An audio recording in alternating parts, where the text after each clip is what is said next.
Perkenalkan sebelumnya, nama saya Firman Juliansyah, NIM 118230106. Di sini terkait tugas tambahan UAS materi kadaster multiguna, saya akan menjelaskan beberapa soal yang diberikan oleh Pak Yuda terkait tugas tambahan ujian akhir semester.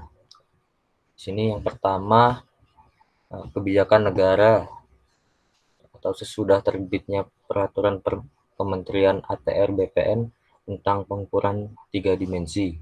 Berikan pendapat saudara, apakah kadaster multiguna di Indonesia bisa berkembang baik dari sisi teknologi informasi, political will, public goods, kemudian hukum dan lainnya.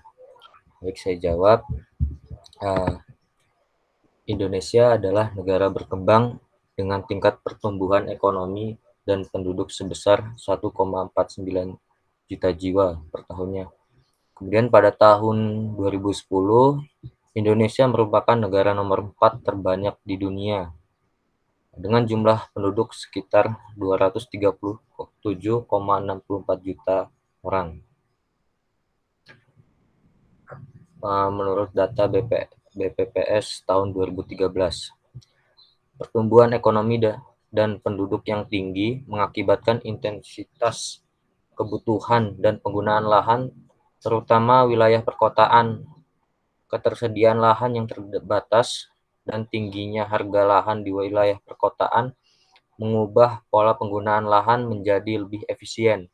Dalam hal ini, struktur bangunan dan kegiatan menjadi bersifat vertikal, yaitu di atas dan di bawah tanah, serta bertingkat seperti apartemen, jalan layang, dan terowongan bawah tanah, dan lain sebagainya. Perubahan lahan di perkotaan tersebut memerlukan sistem untuk memastikan bahwa penggunanya sudah benar, tidak menimbulkan konflik, dan mempunyai kepastian hukum yang legal.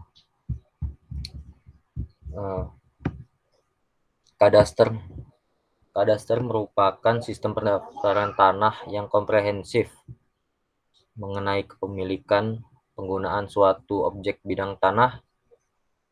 Kadaster bertujuan untuk memberikan kepastian hukum dan perlindungan hukum kepada pemegang hak atas suatu bidang tanah, satuan rumah susun, dan hak-hak yang lain yang sudah terdaftar.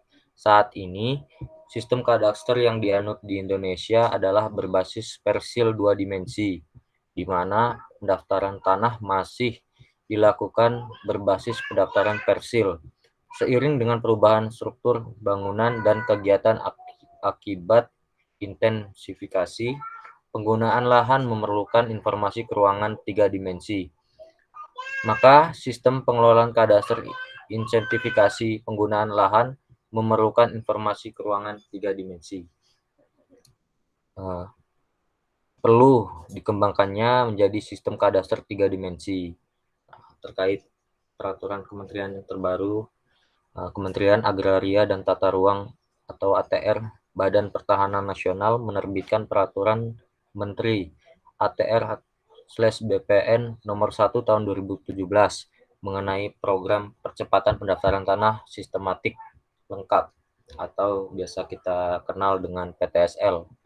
Tujuan program tersebut adalah untuk percepatan pemberian hukum dan perlindungan hukum hak atas tanah secara adil dan merata, serta mendorong pertumbuhan ekonomi negara dan ekonomi rakyat.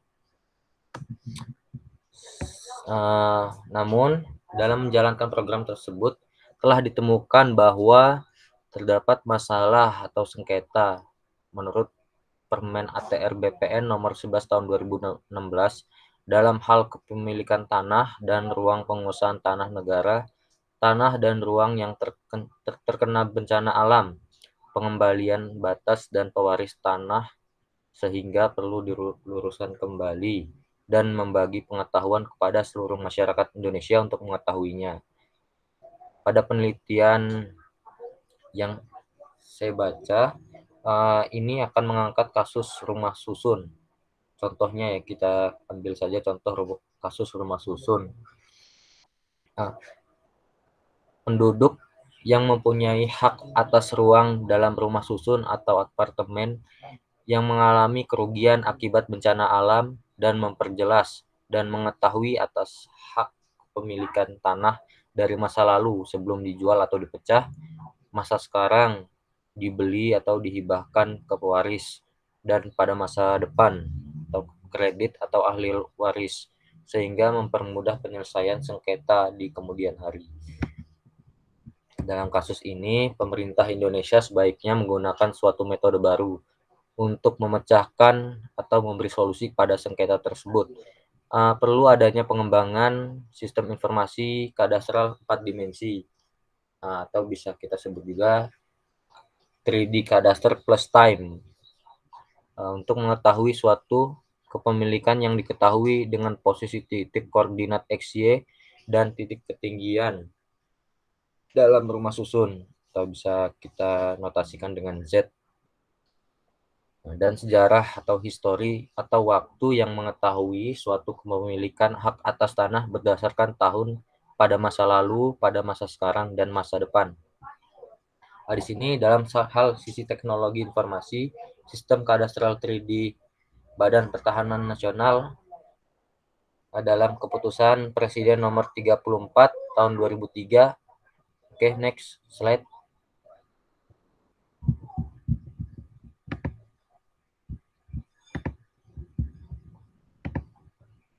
Pada tahun 2003 tentang Kebijakan Nasional Pertanahan ditugaskan untuk membangun dan mengembangkan suatu sistem informasi pertanahan yang di dalamnya meliputi pengelolaan, penggunaan, dan pemanfaatan tanah berbasiskan sistem informasi geografis. Pembangunan sistem informasi pertanahan ini salah satunya ditujukan untuk mengoptimalkan pelayanan pertanahan dalam penyampaian data dan informasi kepada masyarakat terkait dengan pengoptimalan pelayanan pertanahan, pemetaan kadastral 2 dimensi yang diterapkan pada bangunan rumah susun, yang sudah saatnya mulai dikembangkan ke arah 3 dimensi. Hal ini dikarenakan rumah susun merupakan bangunan bertingkat yang memiliki banyak properti dengan pemanfaatan yang berbeda-beda.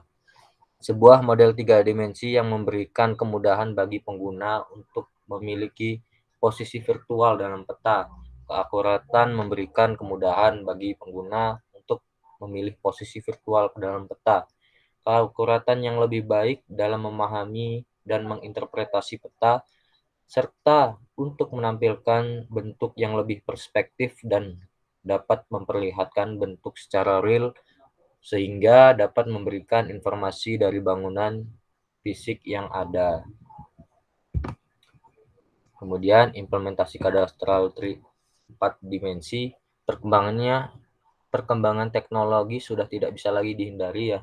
Perkembangan sistem informasi 4 dimensi sangat penting untuk berbagai aspek dalam pendaftaran kadastral. Kelebihan sistem kadastral 4 dimensi ini dapat mengetahui histori sejarah karena ditambahkan suatu database yang menunjukkan waktu atau time kepemilikan suatu hak atas tanah. Menurut literasi yang saya baca oleh Van Oosterom, Mason, and Quick pada tahun 2003. Metode ini dinamakan temporal timeline, suatu kepemilikan yang sebelumnya sangat penting untuk diabadikan karena hal ini akan menyangkut pada sengketa pada masa depan. Suatu alur temporal timeline yang ditujukan pada gambar 2. Hal ini menjelaskan bahwa suatu sejarah kepemilikan akan mempengaruhi pada saat ini dan masa depan. Seperti contoh, pemohon ahli waris selalu mengatakan bahwa mendapatkan warisan dari orang tuanya yang berupa batas bidang tanah dan selalu menceritakan sebuah histori yang menunjukkan waktu kepemilikannya. Adapun juga ahli waris tersebut ingin membagi warisannya kepada saudara-saudaranya.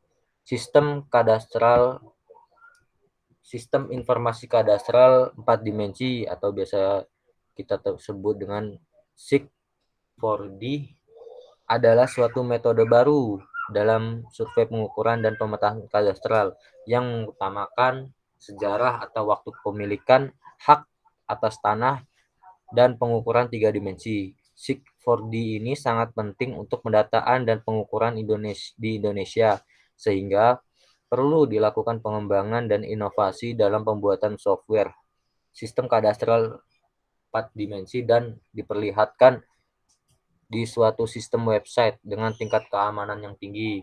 Hal ini didapat sebagai penjamin kepastian hukum terhadap data fisik dan yuridis, dan untuk mengurangi adanya sengketa dan konflik pertanahan di Indonesia.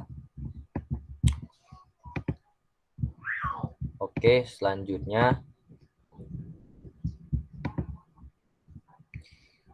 di sini pertanyaan kedua ya, dengan banyaknya keterbatasan yang ada di semester ini, terlebih pekan kelas ini dengan mengikuti kelas webinar multiguna atau 3D Kadaster atau BIM.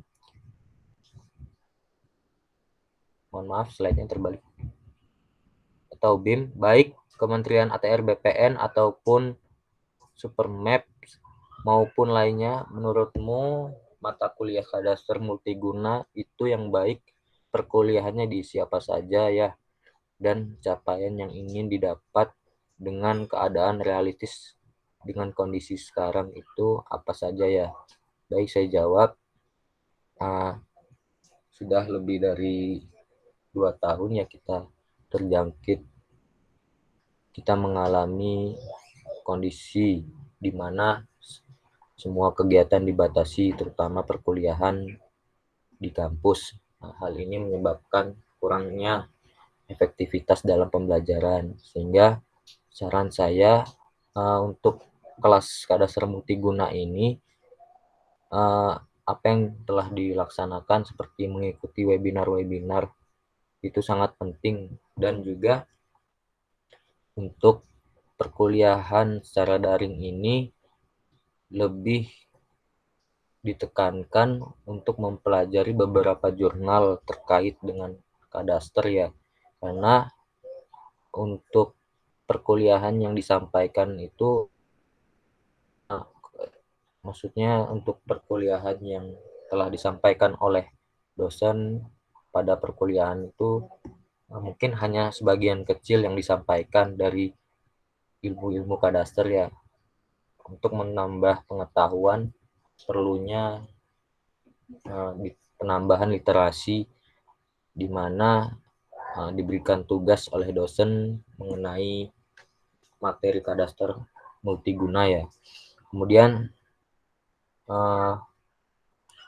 itu saja yang bisa saya sampaikan mengenai pertanyaan kedua ini. Oke, selanjutnya next.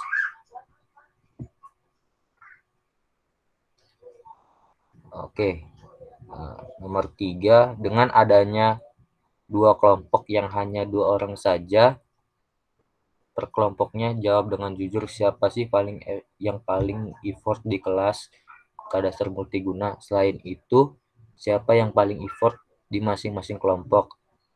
Anda wajib jawab dengan maksimal 2 orang. Selain itu, siapa yang paling tidak effort sumbangsih kerja minim di masing-masing kelompok Anda?